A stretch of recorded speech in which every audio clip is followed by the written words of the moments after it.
Hey, I'm Alex from Great Lakes Honda. Today we'll be talking about sandpit safety. If you do ride ATVs, side-by-side, dirt bikes, and sandpits, you got to be careful. You got to be aware of your surroundings and what riders are where, and especially if you're going somewhere where there's machinery, you got to be very careful.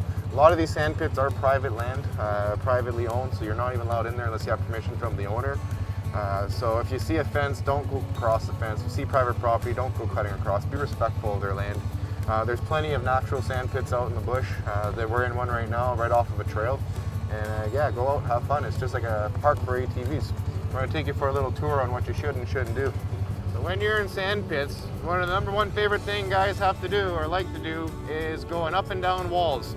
Plenty of up and down walls to go. What you want to make sure is when you're going down the walls, you're in control. You don't want the bike sliding sideways. You don't want it doing all sorts of funny things.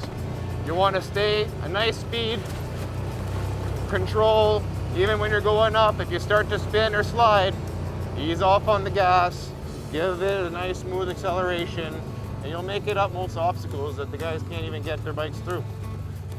When you're going downhill, if you got to take it downhill at a weird angle, again, let go of the gas, let the engine do the braking, feather the brake, don't lock your brake because the weight of the bike will actually keep going forward.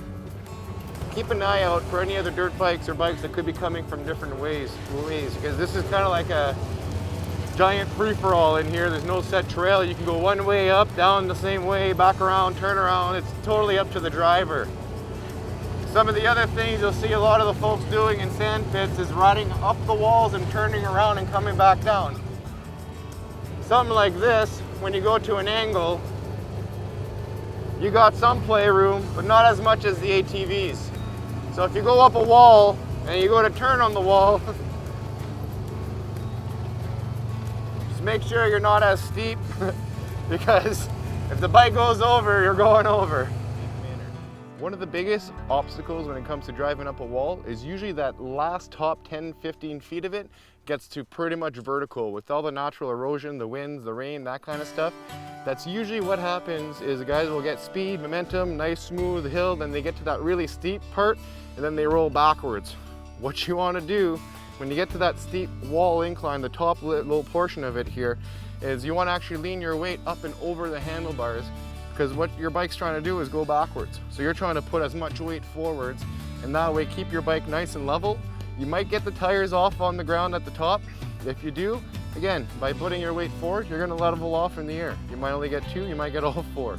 Don't panic, it'll happen. As long as you're still on your rubbers when you're done, you're doing fine.